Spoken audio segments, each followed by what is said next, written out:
کیا بت پرستی حضرت آدم علیہ السلام کے دور سے ہی شروع ہو گئی تھی؟ حضرت آدم علیہ السلام جب اپنی اولاد کو ایک دین پر چھوڑ کر گئے تو ان میں بتوں کی پوجا کس طرح سے شروع ہو گئی، اور حضرت نوح علیہ السلام کو ایک ایسی قوم کیسے مل گئی جو بتوں کے آگے دن اور رات سر جھکایا کرتے؟ اللہ تعالیٰ نے سیدنا آدم علیہ السلام کی اولاد میں بڑی برکت نازل فرمائی اور بہت سے مرد اور عورتیں ان کی اولاد میں پیدا فرمائے۔ اولاد آدم کی بہت ساری بستیاں تھیں جن میں انہوں نے اپنے طریقے سے مختلف گھر بنائے، کھیتی باڑی کر کے وہ لوگ زندگی بسر کیا کرتے تھے، اور تمام لوگ اپنے باپ سیدنا حضرت آدم علیہ السلام کے دین پر ہی قائم تھے۔ وہ ایک اللہ کی عبادت کیا کرتے اور اس کے ساتھ کسی کو شریک نہیں کیا کرتے تھے۔ سبھی لوگ ایک ہی امت تھے۔ آدم علیہ السلام ان کے باپ اور اللہ تعالیٰ ان کا پروردگار تھا۔ شیطان یہ ہمیشہ سوچا کرتا تھا، کیا اولاد آدم جنت میں چلی جائے گی اور میری اولاد دوزخ میں ہی جلے گی؟ یہ کیسے ممکن ہو سکتا ہے؟ یہ میں نہیں ہونے دوں گا۔ شیطان نے یہ پکا عزم کر رکھا تھا۔ اس نے سیدنا حضرت آدم علیہ السلام کو سجدہ نہیں کیا تھا اور اللہ تعالیٰ نے اسے مردود قرار دے کر اپنی رحمت سے دور کر دیا۔ اب کیا وہ اولاد آدم سے اپنا بدلہ نہیں لے گا؟ وہ انہیں بھی اپنے ساتھ دوزخ میں لے جانے کی کوشش ضرور کرے گا۔ شیطان نے لوگوں کو بتوں کی عبادت کی طرف مائل کرنے کا پروگرام بنا لیا تاکہ وہ ان کو شرک کروا کر آگ میں داخل کروا دے، اور یہ لوگ کسی طرح سے بھی جنت کے مستحق نہ بن سکیں گے۔ شیطان کو معلوم تھا کہ اللہ تعالیٰ شرک معاف نہیں کرے گا، اس کے علاوہ کوئی بھی گناہ ہو وہ معاف فرما دے گا۔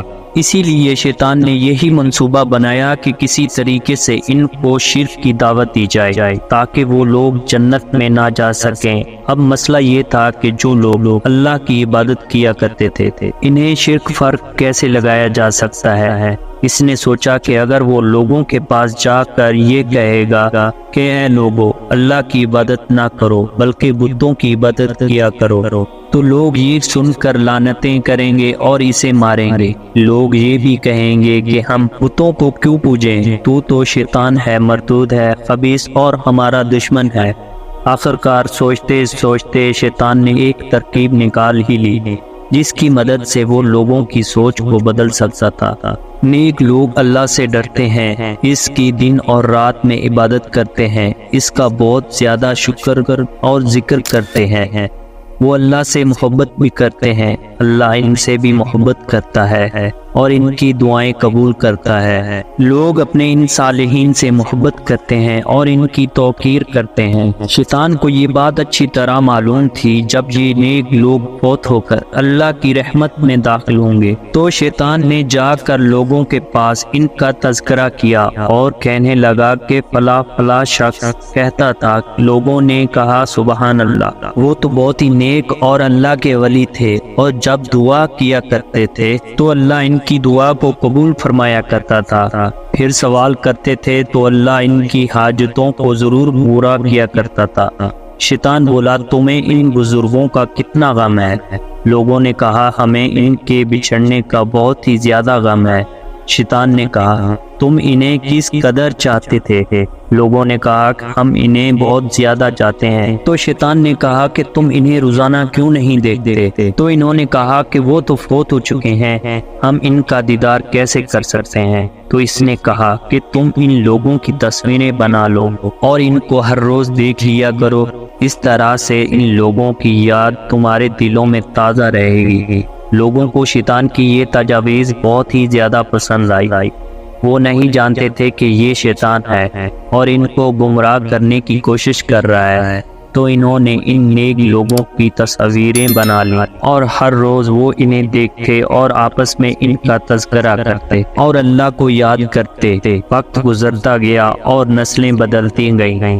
آہستہ آہستہ نئے آنے والے لوگوں نے ان کی تصویروں سے مورتیاں بنانا شروع کر دی۔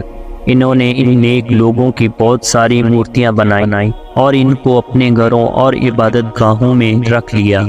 وہ لوگ اللہ کی عبادت کرتے تھے اور اس کے ساتھ کسی کو شریک نہیں ٹھہراتے تھے۔ وہ جانتے تھے کہ یہ نیک لوگوں کی مورتیاں ہیں، یہ پتھر ہیں، نہ تو نفع دے سکتے ہیں اور نہ ہی نقصان دے سکتے ہیں، اور یہ مورتیاں تو صرف ان نیک بزرگوں کی یادگار کے لیے ہیں۔